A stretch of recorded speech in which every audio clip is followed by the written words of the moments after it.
नमस्कार. महाराष्ट्रातील विविध क्षेत्रातील बातम्या झटपट आपल्या मोबाईलवर पाहण्यासाठी लगेचच सबस्क्राईब करा राष्ट्रशक्ती लाईव्ह न्यूज आणि सोबत बेल आयकॉन प्रेस करायला विसरू नका. आज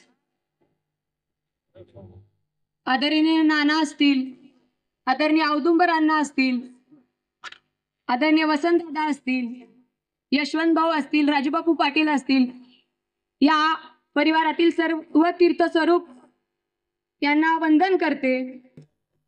सन्माननीय व्यासपीठावर उपस्थित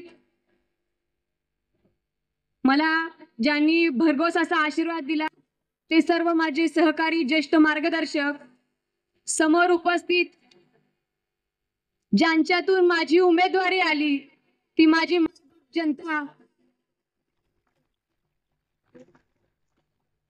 सर्वप्रथम तुम्हा सर्वांना मी वंदन करते. खरं तर गेली 40 वर्ष या पंढरपूरमध्ये जो विकास झाला नाही, त्या विकासाचं विजन घेऊन मी आज तुमच्या पुढे इथं आलेली आहे. आज संपूर्ण शहराची बकाल अशी अवस्था झालेली आहे.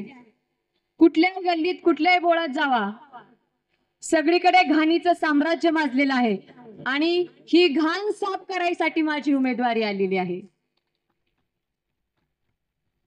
जनता हाच माझा पक्ष म्हणून नानांनी आतापर्यंत काम केलेलं आहे आणि या सर्वसामान्य जनतेचा कार्यकर्ता म्हणून माझी उमेदवारी आलेली आहे. आणि येणाऱ्या काळात धूळमुक्त पंढरपूर, भयमुक्त पंढरपूर, खड्डेमुक्त पंढरपूर हे करण्यासाठी मला तुमच्या सगळ्यांच्या साथीची गरज आहे. खरं तर माझं समोरच्या विरोधकांना आव्हान आहे की तुम्ही 40 वर्षाचा विकास काय केला ते घेऊन आणि मी येणाऱ्या 5 वर्षात काय विकास करणार आहे याचं एक विजन घेऊन मी इथं उतरलेले आहे. आणि त्यांना जर खरंच वाटत असेल तर त्यांनी शिवतीर्थावर मी त्यांना आवाहन करते की येऊन माझ्यासोबत डिबेट करावं. खरं तर बोलण्यासारखं खूप आहे. गेली 8-10 दिवस आम्ही बघतोय की आपल्याला किती समस्यांना सामोरं जावं लागत आहे.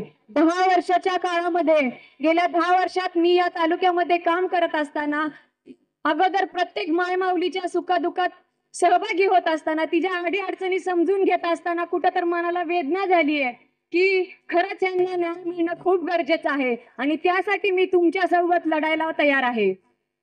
आज माझी एखादी माता भगिनी साधा एक कागद करायला जरी नगरपालिकेत गेली तर तिला तिथं 10 हेलपाटे घालावे लागतात. कुठेतरी ही पद्धत कामाची थांबली पाहिजे. त्यासाठी आपल्या सर्वांची, सर्वसामान्यांची उमेदवारी आहे. नानांनी ज्यावेळेस त्यांच्या कार्यकाळामध्ये काम करत असताना जे अधिकारी लोक आहेत त्यांना लोकांच्या दारापर्यंत नेऊन काम करण्याची भूमिका पार पाडलेली आहे आणि येणाऱ्या काळामध्ये तीच नानांच्या विचारांची भूमिका आपल्या सगळ्यांना पुढे न्यायची आहे. त्यासाठी आपल्या सर्वांची उमेदवारी आहे. या पंढरपूरचं परिवर्तन आणि या पंढरपूरमध्ये बदल जर घडवायचा असेल तर आपल्या सर्वांना एकमुठीने काम करण्याची गरज आहे. येणाऱ्या काळामध्ये आताच नागेश काकांनी सांगितलं की काही जण भूलथापा देतील, काही जण आमिष दाखवतील, काही जण असं करा, काही जण हे देतो म्हणून सांगतील. काका, मला त्यांना एवढंच सांगायचंय, शाखों से टूट कर जाए वो पत्ते नहीं है हम, आंधी से कह दो हमसे ना टकराए, हमसे ना टकराए. आम्ही वादळात दिवा लावणारी माणसं आहे आणि वादळात दिवा लावून ठेवला आणि त्या दिव्याला ठेवण्यासाठी या सर्वसामान्य मायबाप जनतेने आरसा दिलेला आहे. आणि आमच्या या लावलेल्या वादळातल्या दिव्याचा प्रकाश हे पंढरपूर असणार आहे.